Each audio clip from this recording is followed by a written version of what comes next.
tenho há pelo menos 8 anos dando aula de pós-graduação na Unifesp. Tá? Atualmente, eu tenho uma empresa, eu tenho uma CRO, que é uma prestadora de serviço para as indústrias farmacêuticas, chamada ISP, Innovative Solution Pharma. Fique à vontade depois para olhar o site, ver tudo que a gente trabalha, né? Então, desde 2018 para cá, eu trabalho na minha CRO. E aqui eu fui convidado para falar sobre propriedade intelectual. Então, vamos iniciar, aproveitem e fiquem à vontade para me perguntar e questionar qualquer coisa. Bom, acho que tudo começa por conceituar o que a gente está tentando aprender, né? É sobre propriedade intelectual. E o mais importante é formas de proteger o nosso invento, nossa ideia, o que é que possa ser de nossa própria criação, tá? Então é muito importante no cenário de economia global a proteção da propriedade intelectual, tá? Por quê? Porque ela protege a gente com a promoção de inovação e no desenvolvimento econômico. É, a propriedade intelectual ela é muito importante no meio corporativo, no meio empresarial, mas vocês vão perceber durante as apresentações que ela também é muito importante no meio acadêmico. Alguns questionamentos aqui para vocês, a gente quebrar um pouco o gelo aqui. Imagine o seguinte, eu tenho um símbolo e aí eu quero utilizar esse símbolo mudando a cor, ou mudando um pouquinho o formato do símbolo, da marca. Isso pode ser feito? Isso eu estou fazendo algo que está contra a regulamentação, contra as leis? Eu posso, de repente, eu estou em casa, eu vou fazer uma música, alguém aqui que gosta de música, vai fazer uma música baseada numa música que eu gosto muito. Eu gravo e coloco nas redes sociais. Isso traria algum problema para mim?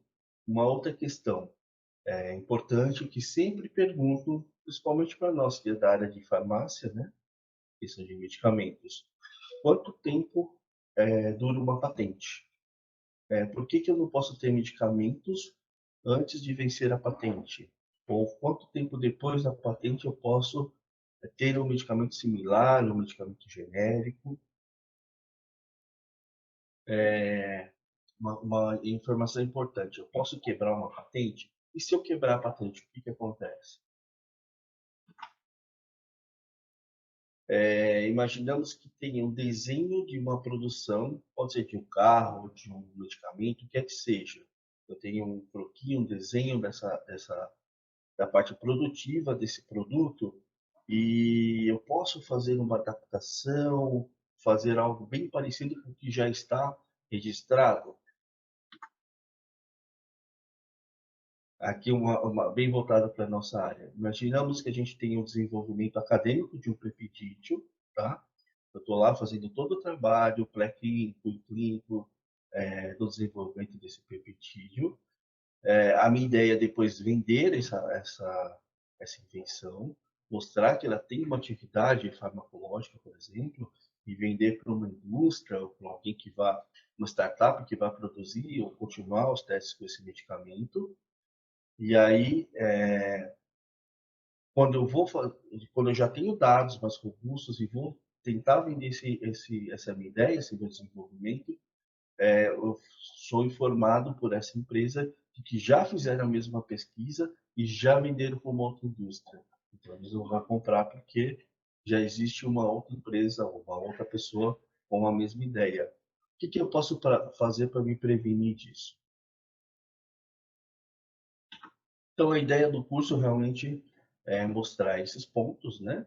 E ver o quanto é importante essa questão de propriedade intelectual e de patente, de você se resguardar e ter para você o que é de sua invenção.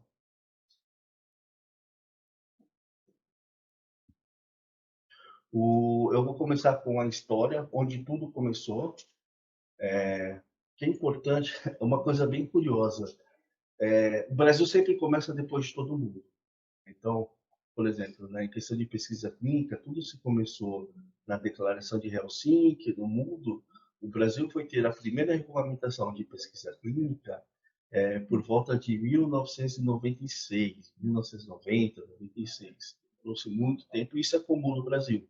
Primeiro acontece alguma coisa no mundo, para depois o Brasil, depois de muito tempo, ter acesso, regulamentar. No caso de propriedade intelectual, o Brasil foi um dos primeiros do mundo. Tá? E surgiu por uma necessidade.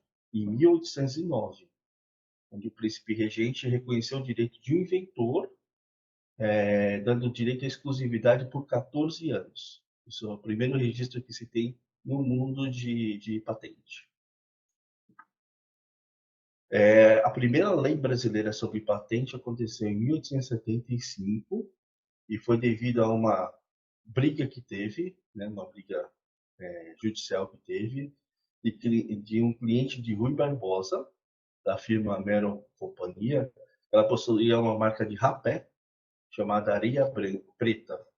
E aí um concorrente criou o mesmo rapé, só que ele mudou a cor e falou que era o rapé Areia Parda.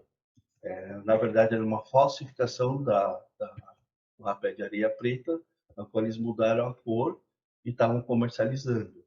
Então, não se tinha uma base legal para se punir essa empresa que falsificou o rapé. A partir de então, criou-se uma regulamentação, em 1875. Não se falava nada no mundo ainda sobre patentes. Ah, o que rege hoje no Brasil as leis de patente, de propriedade intelectual, direitos autorais e tudo mais, ela data de 2001, tá? Onde se criou-se uma série de mecanismos e de agentes reguladores nessa área. E no mundo, como é que foi?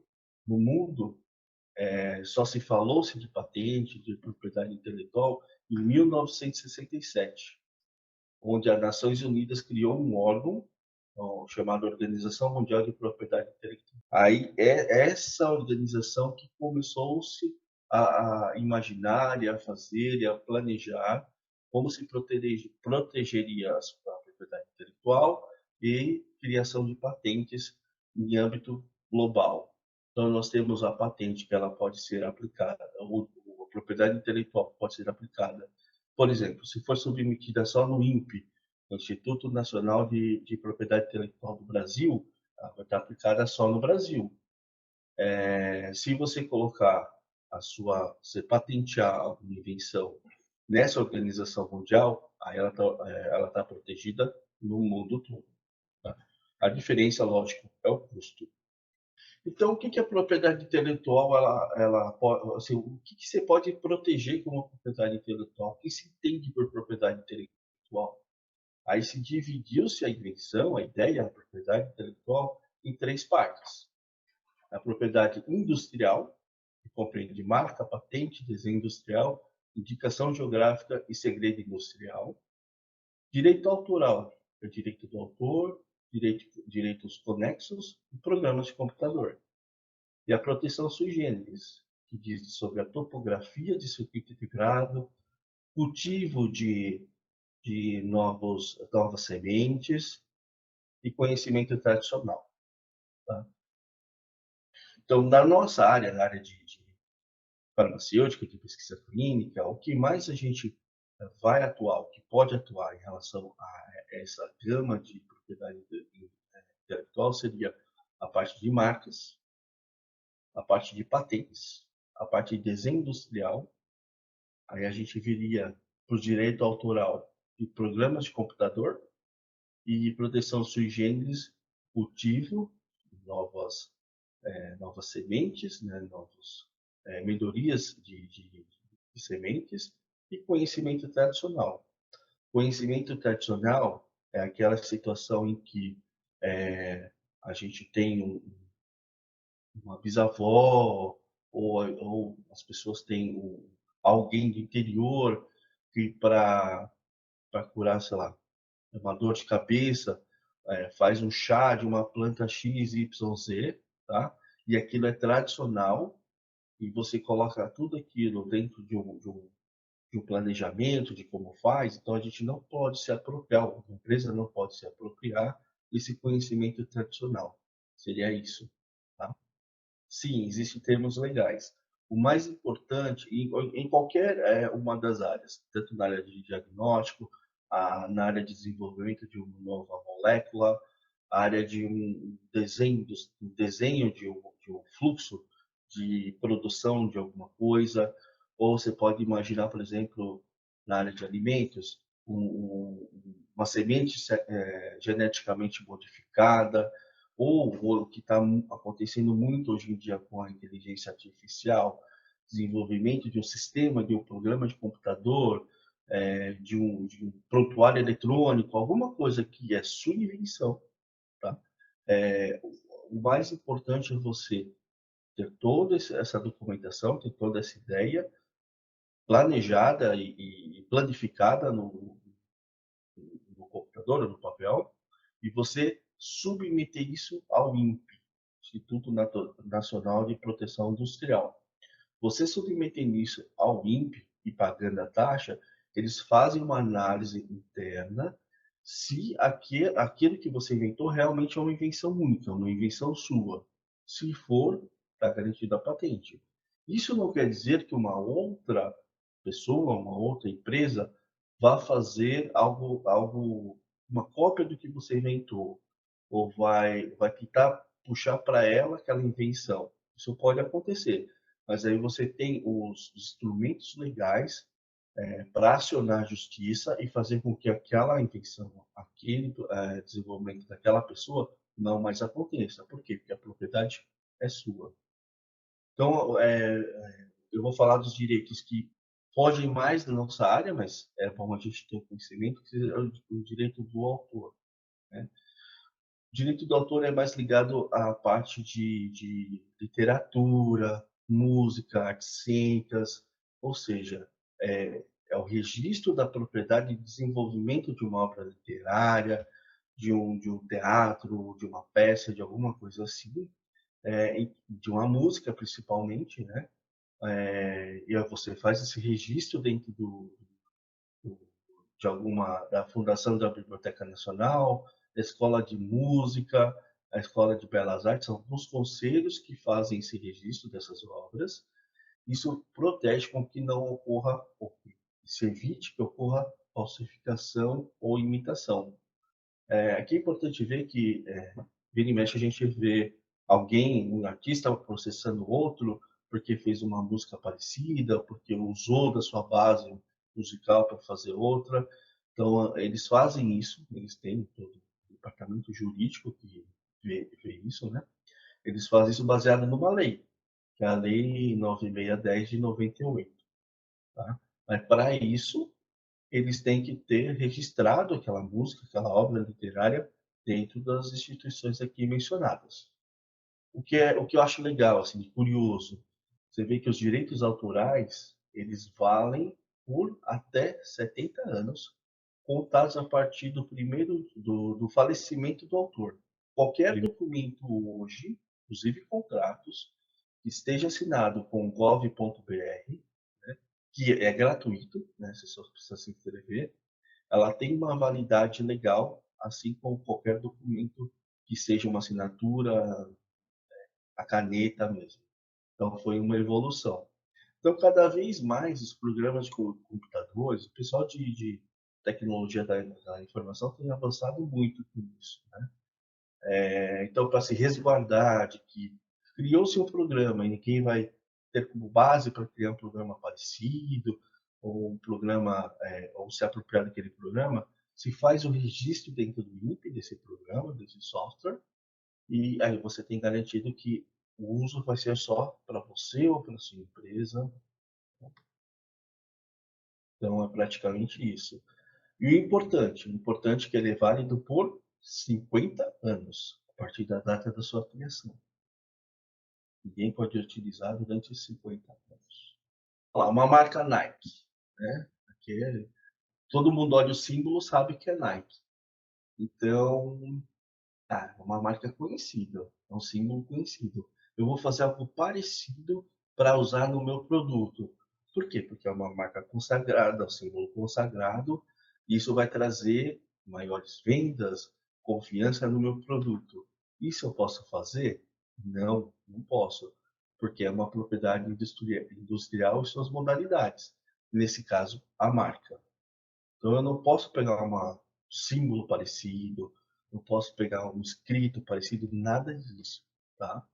Isso é garantido também, como o registro ele foi, você colocou esse registro dentro do INPE, então você tem até 10 anos para utilizar sem que ele vença. Mas aqui tem uma observação, você pode prorrogar, ou seja, você paga mais 10 anos, você pode usar aquele símbolo por mais 10 anos e só você. Isso é importante porque quando se faz a criação de um peptídeo ou a criação de uma molécula, qualquer coisa na nossa área, é importante que sempre você cria um símbolo para representar aquela sua invenção, aquela sua empresa, aquela sua criação. E é importante você fazer esse registro dentro do INPE para que você garanta que ninguém mais vai usar essa marca. Então vamos lá. Além da marca, a gente tem uma outra instituição que chama patente. A patente ela é muito utilizada na questão dos medicamentos, tá? O que a gente discutiu lá no início, o que vale na patente? São 20 anos ou são 10 anos? Até há pouco tempo, o registro de patente de medicamento era feito pela Anvisa. Quando era feito pela Anvisa, eram 10 anos. Isso caiu, tá? Então, hoje o registro, desde 2017, o registro de patente é feito pelo INPE. Então, pelo INPE, ele não distingue o que é medicamento e o que é o restante de outros produtos que possam ter patente. Então, voltou a ser 20 anos, no caso de privilégio de invenção.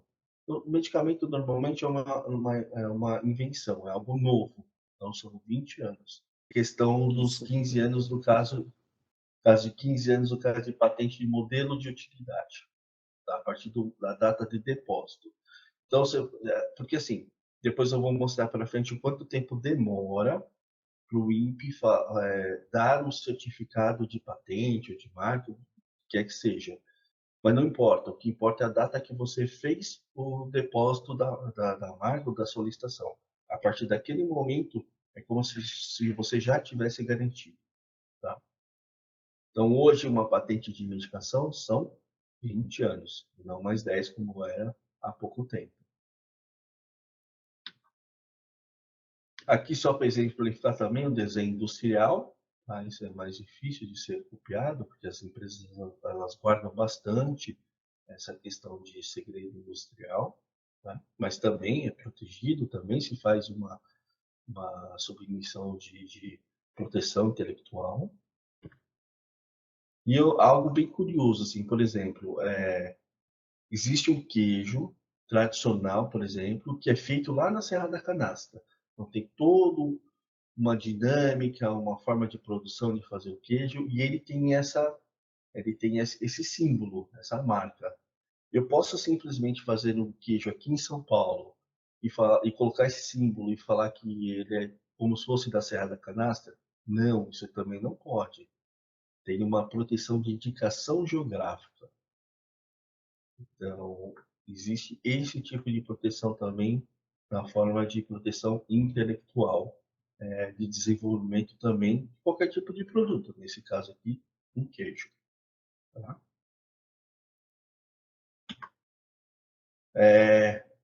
Alguém sabe a fórmula da Coca-Cola?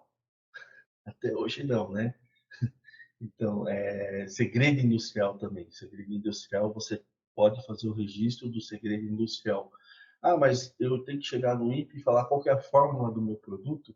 Não. Você só vai garantir que seja protegido, que a fórmula do seu produto é um segredo, que é só sua. Então, existe essa forma de submissão ao INPE para você garantir a lei de propriedade industrial. Ok?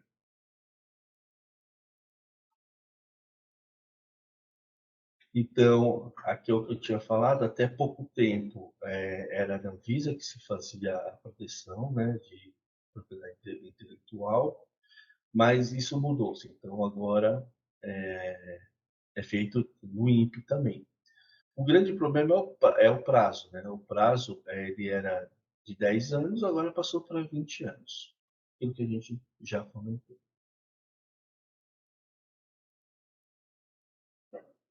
Aqui entra na parte de violação da propriedade intelectual. Então, assim, o que é violar a propriedade intelectual? É você utilizar aquele, aquela informação, aquele dado ou aquele planejamento de uma forma não autorizada. Você duplicar e comercializar um bem legalmente registrado. Então, você não pode se apropriar daquilo que não é seu, que você não tem a propriedade, e comercializar ou divulgar como se fosse seu. Tá? Então, de uma forma geral, criar sites falsos, endereços eletrônicos, e você passando por um canal oficial de outra empresa, isso a gente sabe que não pode, mas a gente sabe também que acontece, né? A apropriação indevida de uma logomarca de outra marca para comercializar os seus produtos, também a gente sabe que não pode, mas acontece. Imitar na íntegra ou parte de um design ou marca de um produto já patenteado, utilizar indevidamente uma marca em redes sociais, tendo perfis falsos que fingem representar determinada empresa, também não pode, mas acontece. Comercializar de modo indevido de uma patente já registrada por outra pessoa, produzir novos produtos a partir de outras criações sem autorização prévia do responsável pelo registro e colocar à venda produtos identificados como similares, réplica, ou seja, você pode ir no shopping e tá lá, não, você quer a réplica da Nike, a réplica do... Não pode também. Todo mundo sabe que não pode, mas tem. Intelectual, uma propriedade industrial sobre aquele produto, e uma outra empresa, eles estavam importando um equipamento semelhante ao deles aqui para o Brasil e comercializando no preço menor. Eles me contactaram como empresa, então é dessa forma que tem que fazer. Você tem que ser ativo, você tem que buscar provas de que a outra empresa está fazendo isso. Então, eles foram em congresso e tiraram foto que a empresa estava comercializando, estava oferecendo. Eu fui buscar insight da Anvisa, do registro do produto, dentro do INPE, e com toda essa documentação você dá entrada realmente numa delegacia de polícia. Você dá entrada no Ministério Público, no Ministério, você que tem que dar entrada nos órgãos reguladores. E a partir daí, que aí eles fazem a diligência, fazem o inquérito para penalizar essa outra empresa, outra pessoa que está fazendo esse tipo de coisa errada, né? Esse tipo de, de delito. Tá? Isso é um delito. Isso você tanto responde criminalmente como civilmente. Tá? Isso dá margem a pagar uma multa, pagar uma indenização, quanto a ir para a cadeia.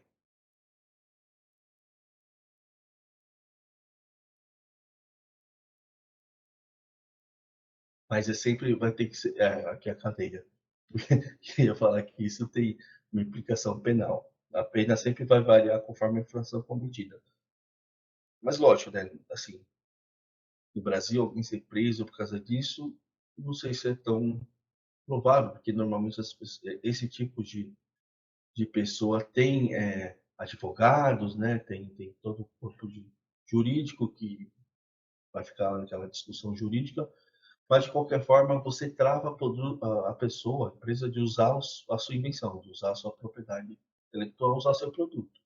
Então você meio que mina a pessoa em relação a isso, mina a empresa em relação a isso.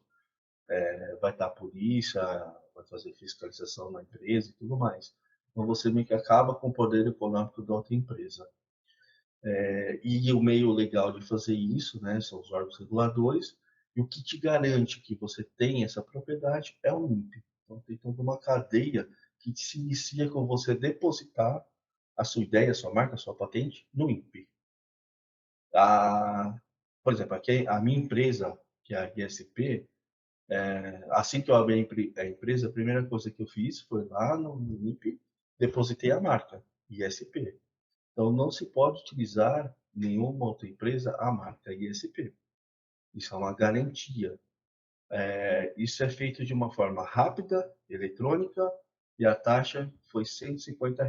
Então, não é algo assim impossível de se fazer. Não é tão burocrático, assim, é um formulário com acho que 3 ou 4 abas que você preenche. Você anexa a documentação, por exemplo, CNPJ, contrato social da empresa e tudo mais, a marca, né, o símbolo, e protocola online no INPE, paga a taxa, que é uma GRU, que eles, na hora que você está fazendo a protocolização, eles geram uma GRU, você paga, não sei quanto está hoje, mas deve estar em torno de 150, R$ 200 no máximo. E a partir do momento que você deposita, você já tem a garantia. O caso real que eu tenho para falar, para mostrar, é justamente isso.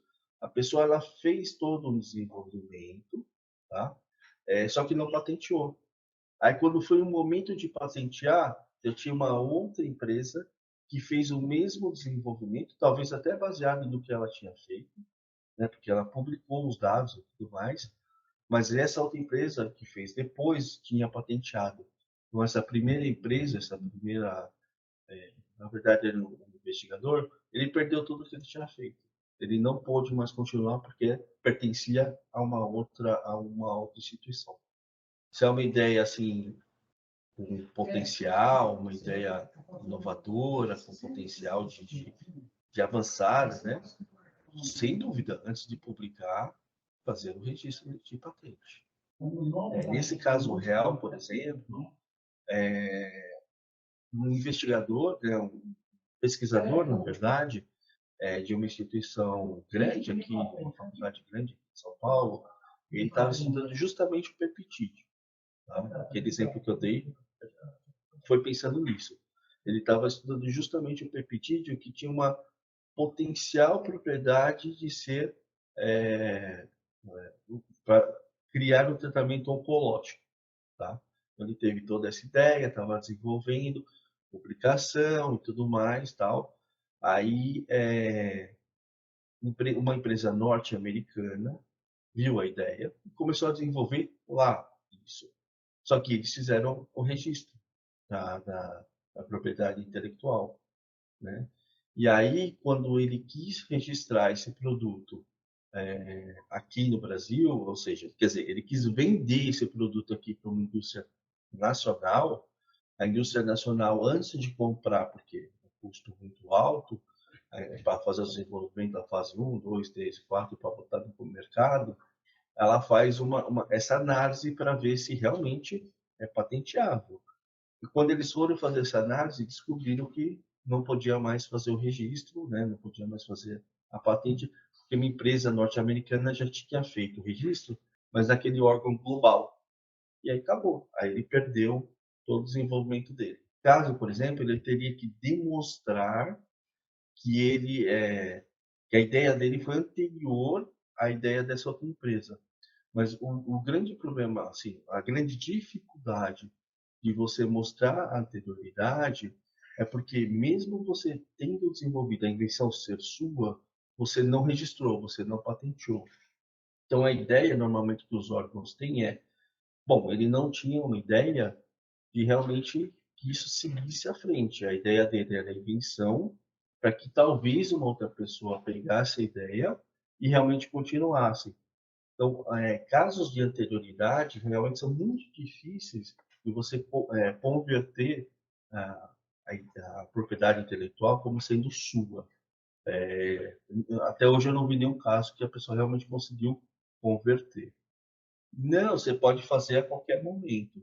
A grande questão eles vão checar se já existe algo, né, nesse sentido patenteado ou não, ou com proteção intelectual ou não. Se não existe, ok, você pode registrar a sua sem problema nenhum. Lembrando uma coisa importante, o INPE vale só para o Brasil, tá?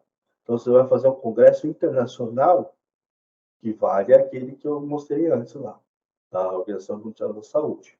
Aquele garante em todos os países. Então, assim, uma grande iniciativa que se teve esse ano, e há pouco tempo, foi dia 8, tá?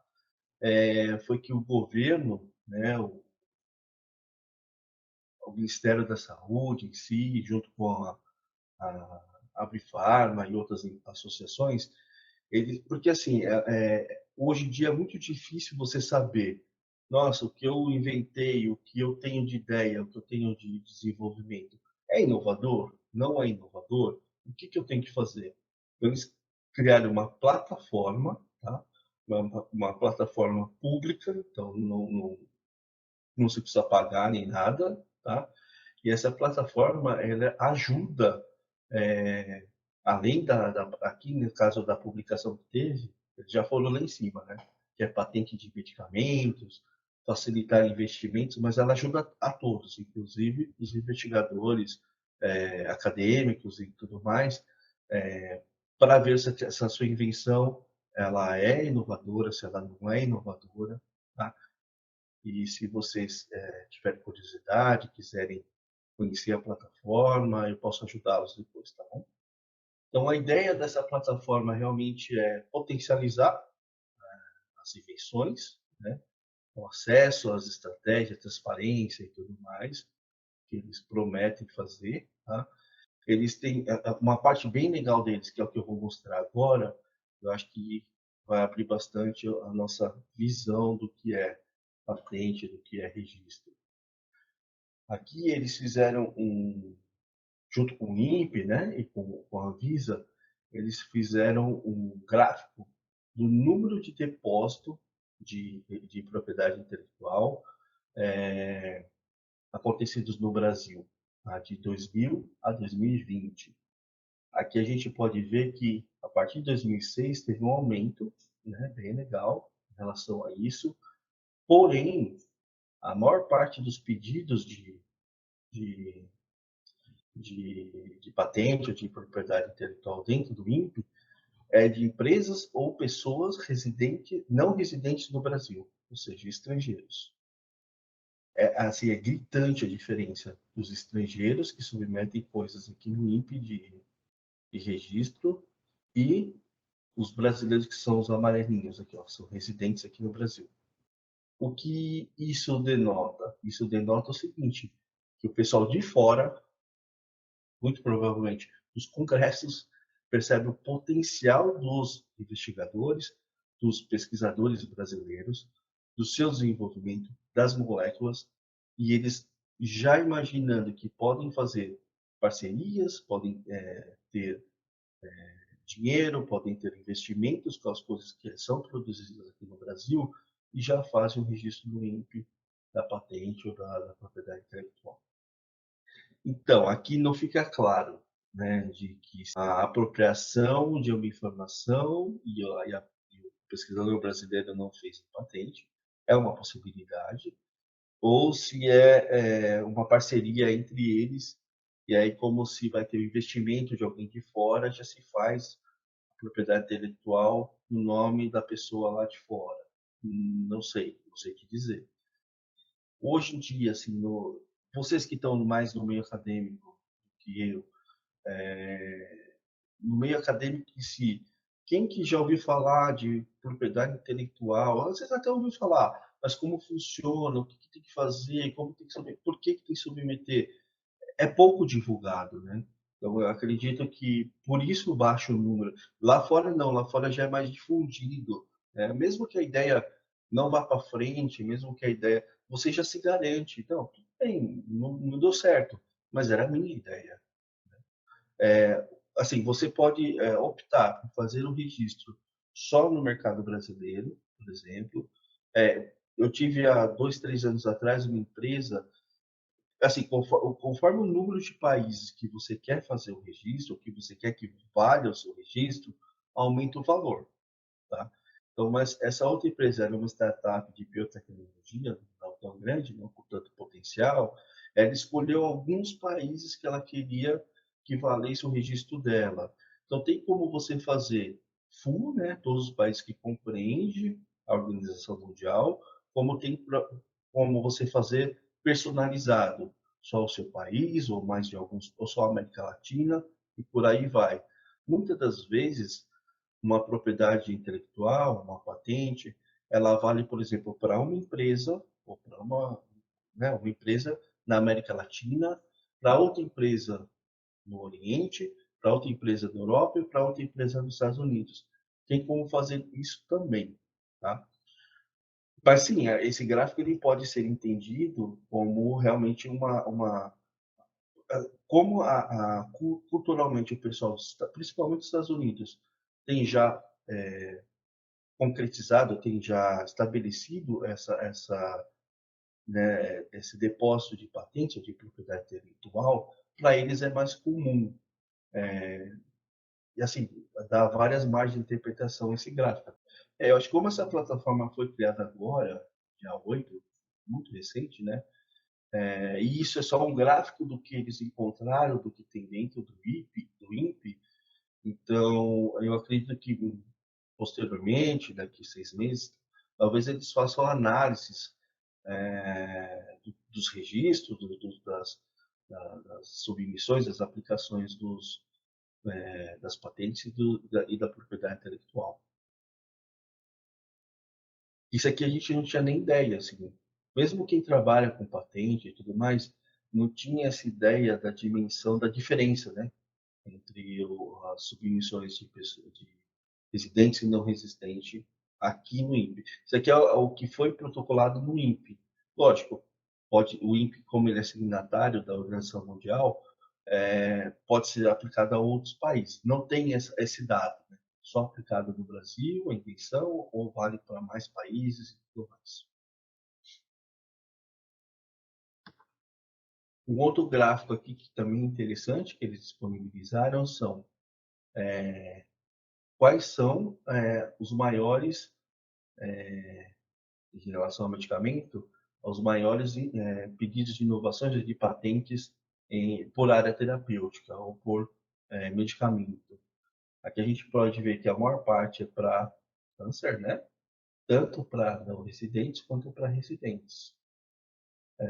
E aqui o que é desenvolvido mais no Brasil, ou seja, o que tem patente de residentes, seriam para analgésico, antipirético, anti-inflamatórios, e aqui embaixo, agentes antibacterianos. Daqui dá para se ter uma ideia, né? Só a linha de pesquisa dentro da universidade, fitoterápica, por exemplo, para alguma patologia específica, dá para ver se está sendo muito estudado ou pouco estudado, se tem muitas linhas de trabalho, né, na sua área, se não tem. Acho que é bem interessante esse dado aqui. Mas é interessante que assim você pode ver que também tem desenvolvimento na área tecnológica, ó, pílulas, pastilhas ou comprimidos, porque se tem uma tendência ultimamente de se criar, por exemplo, uma tripílula, ou seja, um medicamento que tem 3 princípios ativos na mesma pílula, ou é um medicamento que tem um encapsulamento líquido e dentro tem um outro princípio ativo. Então, tem várias tecnologias, né, biotecnologias, sendo aplicadas. Ele entra aqui também como um depósito de patente. Aqui a gente vê só de residentes, tá? Por KINAI. Aqui, assim, é só para ver o aumento que teve. Teve uma pequena diminuição em 2021, muito provavelmente por causa da pandemia, né? Mas aqui teve que é exponencial esse crescimento. Depósito de residentes, tá?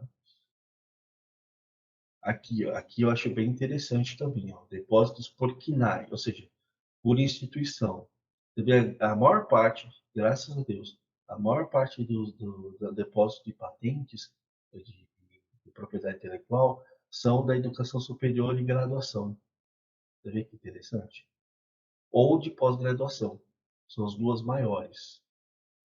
Aí tem o serviço público, aí tem aqui são as indústrias nacionais, fabricação de medicamentos alopáticos para o uso humano. Aqui a parte de pesquisa em si, né, que é a parte de desenvolvimento e pesquisa. Aí entra a parte de cosmético e por aí vai, todos os outros.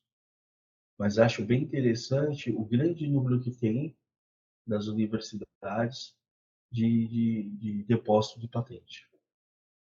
Aqui o tipo de produto, né? Aqui você pode tá compartilhando ainda, né?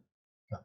Aqui o tipo de produto, né? Então, assim, mesmo os residentes se mantém antineplásico, antibactericida, e por aí vai, todas as espécies de patentes estão sendo protocoladas. E aqui o interessante é mostrar assim, o número de depósitos, né, por instituições. Então a gente vê que Minas Gerais é a maior, né, a Universidade Federal. Tem isso também na USP.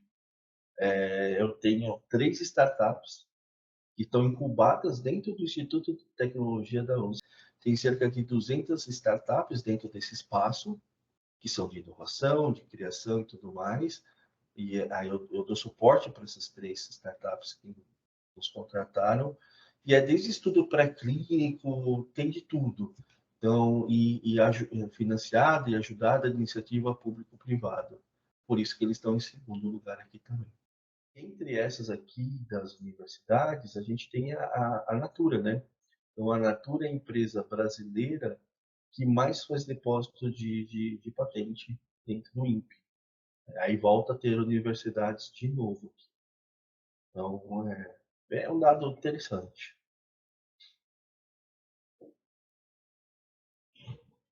Aqui eles têm um gráfico de região, né, por região, onde mais tem depósito de residentes, né?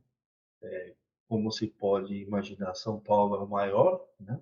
Mas você vê que tem alguns dados interessantes aqui, que, por exemplo, no Acre, no Amazonas, no Amapá, tem registro de depósito de residente, de patente, proteção intelectual, justamente por aquilo que eu tinha falado das culturas tradicionais, né? Do extração vegetal para tratamento de alguma coisa. Então, se tem essa ideia de fazer a proteção, né, das tradições aqui no Brasil. Bem interessante. Inclusive o Cigen está controlando isso, não é, Eduardo? Isso, Do uso desse bem lembrado. conhecimento de forma legalizada. Até há pouco tempo mesmo, de um ano para trás, se retirava a amostra de paciente, a amostra de animal, a amostra de vegetal, e se enviava para o exterior sem muito controle disso. Tá? De um ano para cá, o CIGEN já tem mais tempo, lógico, mas de um ano para cá o CIGEN está muito mais atuante nisso. Então, as empresas tiveram que se adaptar, e principalmente as universidades, porque o CIGEM começou a aplicar multas altas em relação a isso. Então, o CIGEM, que é o que controla essa parte genética e de tradição, patrimônio genético no Brasil, eles têm atuado mais e as empresas e as universidades, elas têm se adaptado ao que exige o CIGEM. Isso garante que o sistema realmente funciona, que tem uma proteção maior. De uma forma prática, assim, saindo um pouco dessa parte de patente, mas como a gente está abordando esse assunto de uma forma prática, eu tenho um estudo onde o patrocinador é a Novartis, tá? E esse estudo ele acontece desde 2010. O que esse estudo faz? Esse estudo ele pega punção, né, de feridas ou o que seja de pacientes dos hospitais, onde esteja lá colonizado por bactérias. Essa amostra biológica, ela se faz análise para ver que tipo de bactéria que tem tal isso dentro do hospital. Aí depois, pelo esse estudo, se pega essa amostra, manda-se para os Estados Unidos e lá eles vão testar novos antibióticos nessas amostras, tá? Isso vinha sendo feito assim de 2010 até 2020, 2021 mais ou menos. Aí foi quando entrou o CIGEM e falou: não, não, está errado dessa forma. Vocês têm que ter a autorização do paciente, porque de qualquer forma é uma amostra dele e que está indo lá para fora. Vocês têm que cumprir com todas as regulamentações do CIGEM. Vocês têm que entrar no sistema e registrar que essa amostra está sendo enviada, para onde está sendo enviada, o que está sendo feito. Então, teve todo um ajuste no projeto devido ao CIGEM. Voltando agora aqui para nossa apresentação, aqui mostra que em São Paulo, a maior parte da cidade de São Paulo, né? E em segundo lugar está aqui a região de Campinas. E por aí vai. Achei bem interessante esses gráficos. Em questão de fabricação de medicamentos alopáticos, nós temos como grandes depositantes a USP, devido àquele fato que a gente já falou das startups, tem a Unicamp, a Natura e outras universidades, na frente de laboratórios de medicamentos, como a Xé, a Biolab, a Cristália, a Ipera e outras aqui que estão aqui. Então, as universidades, elas têm tido acesso, têm produzido mais inovações ou mais potenciais produtos patenteáveis do que as próprias indústrias em si. E com o investimento tão baixo do governo, né? Com a redução de verbas e tudo mais, a PESP, CNPq, o que seja, mesmo assim, as produções, devido a essas parceria público-privado, elas estão aumentando. Aqui, assim, uma outra questão assim que sabe-se bastante, que assim, os maiores depositantes não residentes do Brasil que submetem alguma solicitação de patente no INPE, a maior parte deles são dos Estados Unidos, uma parte esmagadora são dos Estados Unidos, depois vem a Suíça, a França, a Alemanha, todos os outros países. Você não vê nenhum da América Latina. É isso, pessoal.